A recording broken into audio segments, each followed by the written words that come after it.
नमस्कार साथियों। आज हम लोग पॉलिटिकल फिलॉसफी पे चर्चा करेंगे और हमने ऐसा महसूस किया है कि बहुत सारे छात्र political thought, political theory, political philosophy, political ideology, इन शब्दों के अर्थ से कुछ चिंतित रहते हैं। उनको नहीं समझ में आता कि इनमें एग्जैक्ट डिस्टिंक्शन है क्या। इसके पहले हम लोग पॉलिटिकल थॉट और पॉलिटिकल थियरी पे कुछ चर्चा कर चुके हैं।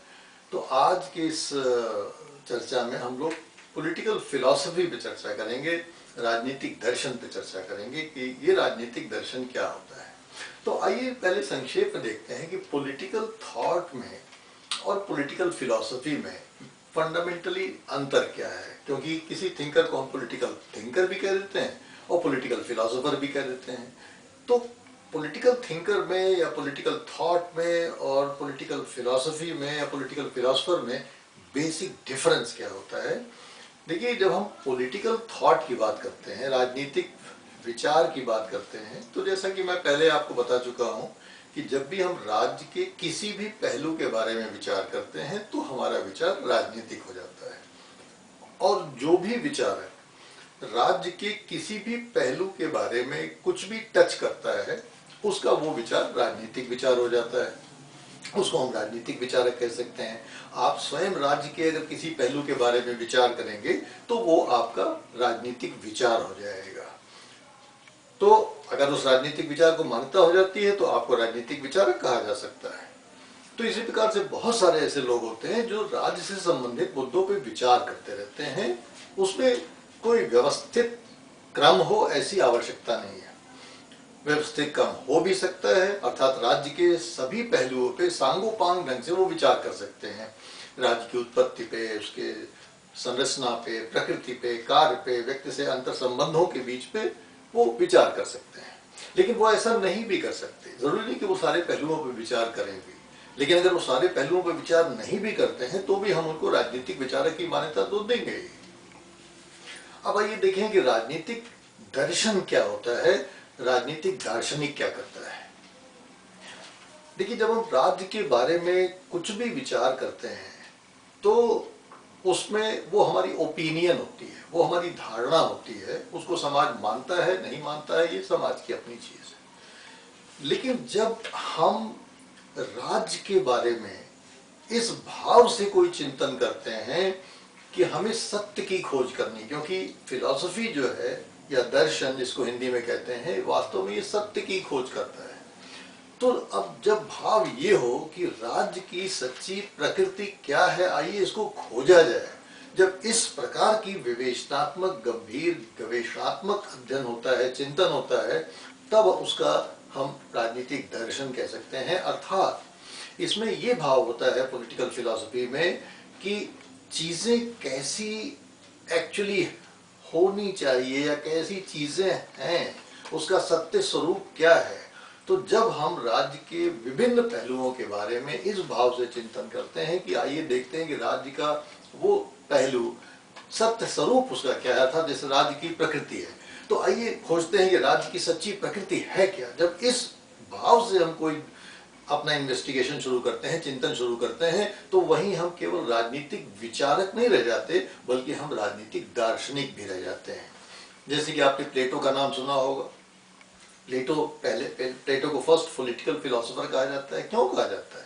इसीलिए कहा जाता है कि प्लेटो ने एक दर्शन प्रतिपादित किया कि भाई एक आदर्श राज्य की जो परिकल्पना उसने की, वो आदर्श राज्य की परिकल्पना केवल उसने अपने मन से नहीं की। उसने ये कहा कि साहब हम तो पहले फिलोसोफर किंग को क्रिएट करेंगे और फिलोसोफर किंग अपनी आत्मा को उठाएगा और आत्मा स्वर्ग के निकट पहुंच के उसको याद आ जाएगा कि आदर्श राज्य की परिकल्पना स्वर्ग में कैसी थी, और उसी का धरती पे हम आगे अवतरण कर देंगे, उसी को धरती पे इंटरप्रेट कर देंगे और इस प्रकार से हम एक आदर्श राज्य की व्यवस्था। ये एक फिलॉसफी है, ये एक चिंतन शैली है जो सत्य की खोज करना चाहता है और मानता है कि आदर्श राज्य का जो सत्य है वो धरती पे दिखाई नहीं देगा, वो स्वर्ग में दिखाई देगा। इसलिए उसने पूरी मेथोडोलॉजी एक ऐसी बनाई जिसमें कि जो दार्शनिक राजा है वो चिंतन करके स्वर्ग में राज्य की अवधारणा को प्राप्त करने का प्रयास करता है, उसको धरती पे लागू करने का प्रयास करता है। तो ये दर्शन है कि सत्य क्या है, राज्य का सत्य स्वरूप क्या है, राज्य की सत्य की प्रकृति क्या है, राज्य के कार्य क्या, सब चीजें उससे डिराइव्ड है। तो पहली चीज तो हमें ये ध्यान रखना है कि पॉलिटिकल जो फिलॉसफी है, राजनीतिक दर्शन है, वो सत्य की खोज करने का प्रयास करती है। इसके अलावा राजनीतिक दर्शन में हम कुछ चीजों का विशेष रूप से उल्लेख करना चाहेंगे कि राजनीतिक दर्शन में कुछ चीजें हमें बहुत ही ध्यान रखनी है, कम से कम 4 चीजों का तो हमें विशेष ध्यान रखना है। इसमें हम जो पहली चीज हमें ध्यान में रखनी है, जो हमने आपको बताई, जो है सत्य के बारे में। और वो सत्य क्या है? राजनीतिक सत्य क्या है, अर्थात राज्य के जितने भी पहलू हैं उस पहलू का सत्य क्या है, ये जानने का दर्शन प्रयास करता है। वो कोई एकांगी हो सकता है वो राज्य के सभी पहलुओं पर विचार न करे, वो यही जानने का प्रयास करे कि राज्य की ओरिजिन का सत्य क्या है।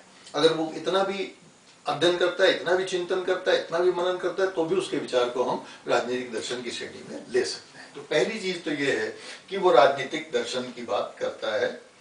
और ये जो राजनीतिक दर्शन की बात आपने देखी कि वो राजनीतिक सत्य को ढूंढ निकालने की बात करता है, इस सत्य को वो संपूर्ण समाज पे लागू करना चाहता है। वो चाहता है कि ये जो सत्य है जिसका वो उद्घाटन कर रहा है, वो सत्य किसी एक व्यक्ति के लिए, एक वर्ग के लिए नहीं है, बल्कि वो सारा का सारा सत्य समाज के लिए ढूंढने की कोशिश करता है।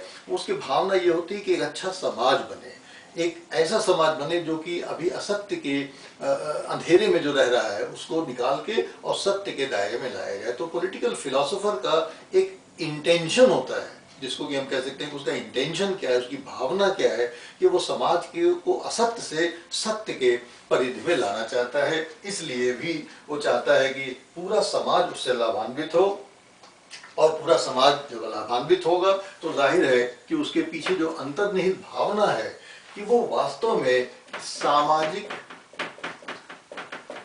बेहतरी चाहता है। वो किसी एक व्यक्ति की, अपनी या किसी एक वर्ग की बेहतरी के लिए काम नहीं करता है। वो चाहता है कि अगर ये सत्य उद्घाटित होगा तो इससे पूरे समाज को लाभ मिलना चाहिए, और ये समाज जो लाभान्वित होगा, ये एक प्रकार से उसकी उपलब्धि होती है कि उसने समाज को एक ऐसे सत्य से परिचित कराया जिस सत्य से परिचित न होने की वजह से उस समाज का बहुत ही नुकसान हो रहा था। तो एक पॉलिटिकल फिलोसोफर एक प्रकार से आपको इम्प्रूवमेंट देता है, वैल्यू एडिशन करता है, समाज का उन्नयन करता है, और समाज का उन्नयन का भाव एक फिलोसोफर में होता है।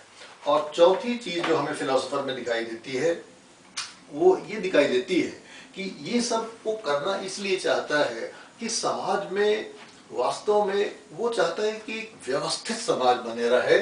और समाज में आप जानते हैं कि समाज में शुरू से ही शांति और व्यवस्था,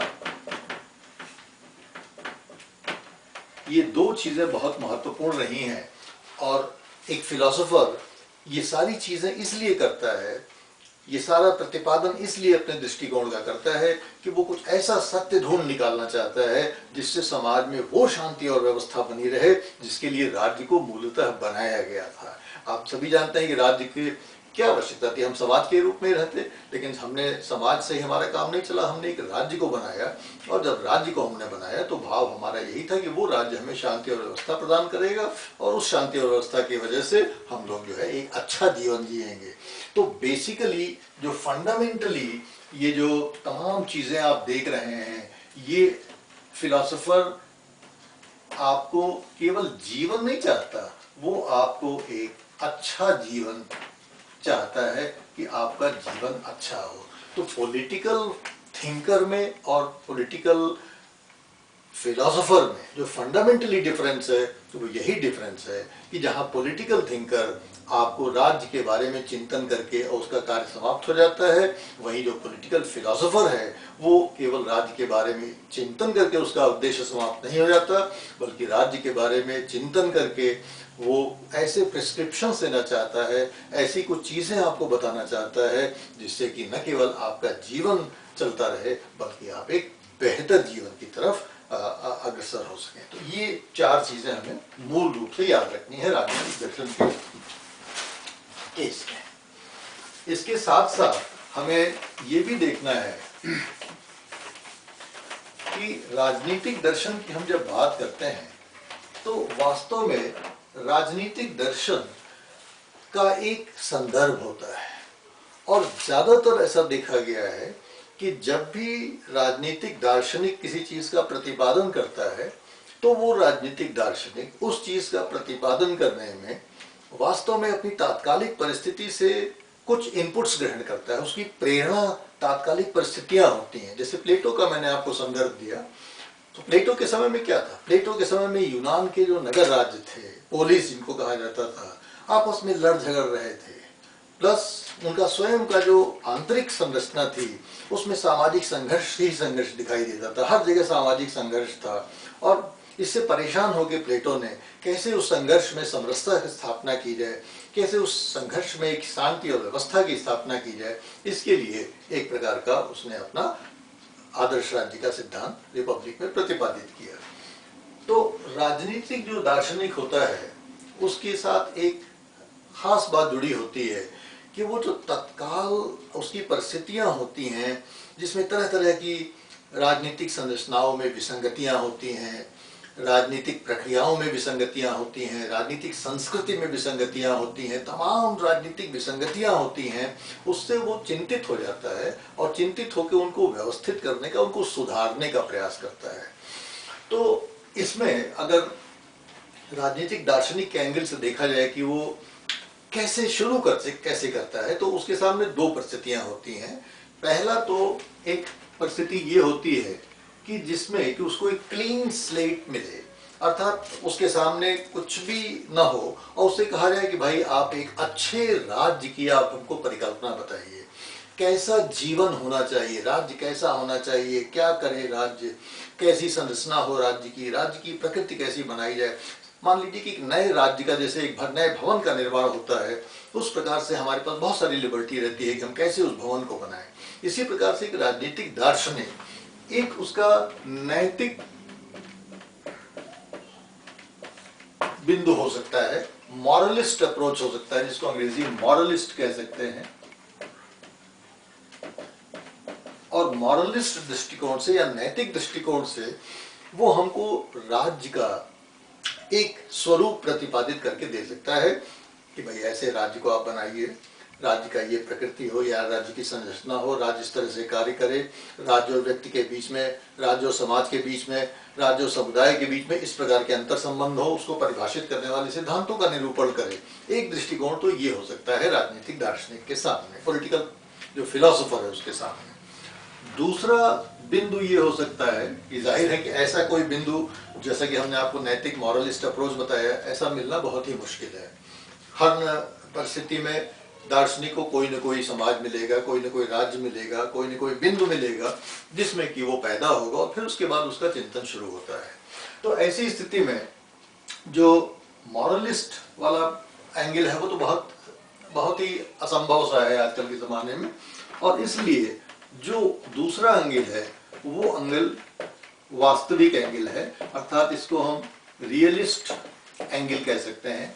रियलिस्ट एंगल का मतलब ये होता है कि कोई भी जो राजनीतिक दार्शनिक है वो वास्तव में एक प्रकार से समाज के एक बिंदु पर, इतिहास के एक बिंदु पर प्रकट होता है, उसका जन्म होता है, और इतिहास के उस बिंदु पर जन्म होने के कारण वो अपने समय की परिस्थितियों को अच्छी तरीके से समझता है, जानता है, देखता है, और उसके सामने एक पॉलिटिकल स्ट्रक्चर राज्य हो सकता है, सरकार हो सकती है, सरकार की प्रक्रियाएं हो सकती है, सरकार के क्रियाकलाप हो सकते हैं, सरकार व्यक्ति के अंतर संबंध हो सकते हैं, और तब उनमें उसको लगता है कि कुछ कमियां हैं, कुछ गड़बड़ियां हैं, और उन गड़बड़ियों को वो ठीक करना चाहता है। तो जो मॉरलिस्ट अप्रोच है वो ये है कि पॉलिटिकल फिलोसोफर अपने समय जो भी राजनीतिक संरचनाएं, प्रक्रियाएं और संस्कृति होती है उनमें एक सुधारात्मक दृष्टिकोण लेकर उनको और बेहतर बनाने का प्रयास करता है, और ये हमको बताता है कि ये संरचनाएं और बेहतर कैसे हो सकती हैं, ये प्रक्रियाएं और बेहतर कैसे हो सकती हैं, ये राजनीतिक संस्कृति बेहतर कैसे हो सकती है। तो दूसरा जो बहुत ही इम्पॉर्टेंट पक्ष है पॉलिटिकल फिलोसोफर का वो है रिफॉर्मेटिव काइंड का, या वो रियलिस्ट जिसको कहा जाता है, कि वो वास्तव में वास्तविकता से जूझते हुए उन वास्तविकताओं, क्योंकि पहले ही हम लोग बता चुके हैं, राजनीतिक दार्शनिक आपके जीवन को और बेहतर बनाने का और अच्छा जीवन बनाने का प्रयास करता है। तो ज़्यादातर केस में हम यही देखेंगे, जितने भी पॉलिटिकल फिलोसोफर्स हुए हैं, वे सारे के सारे पॉलिटिकल फिलोसोफर्स हमेशा इस दृष्टिकोण को लेकर चलते हैं कि किस तरीके से वो अपने राजनीतिक विचार के द्वारा आपके जीवन को, मनुष्य के जीवन को, पूरे समाज के जीवन को और कैसे बेहतर बना सकते हैं, और इसलिए वो अपना राजनीतिक चिंतन देते हैं। तो उनका चिंतन राजनीतिक होता है, लेकिन उस चिंतन का जो प्रकृति होती है, जो उसकी आत्मा होती है उस चिंतन की, वो आपके जीवन को और बेहतर बनाने वाली होती है। तो ध्यान रखिएगा कि जब हम केवल राज्य के बारे में चिंतन करते हैं और हमारा भाव ये नहीं होता कि हम आपके जीवन को बेहतर बनाए, बस हम केवल चिंतन करके बता देते हैं कि राज्य कैसा है, या राज्य की संरचना कैसी है, राज्य की कार्य क्या है, राज्य की प्रकृति क्या है, उसको हम बताते हैं, आपको डिस्क्राइब करते हैं, तो हमारा चिंतन राजनीतिक होता है और हम वो उस व्यक्ति को या उस विचारक को हम राजनीतिक विचारक कहते हैं। लेकिन जब वही राजनीतिक विचारक उस भाव से अलग होकर इस भाव पे आता है कि नहीं, हमारा जो भी राजनीतिक चिंतन है वो हमारी समाज की बेहतरी के लिए है, व्यक्ति के जीवन को और बेहतर बनाने के लिए है, समाज के जीवन को और बेहतर बनाने के लिए, तो उसी बिंदु पे वो राजनीतिक विचारक से राजनीतिक दार्शनिक हो जाता है। आशा है आपको ये आज का जो डिस्कशन है वो कुछ समझ में आया होगा, और अगर कोई भी आपके मन में प्रश्न हो तो आप जरूर हमसे पूछिएगा और मुझे उसको बताने में बड़ी खुशी होगी। Thank you very much.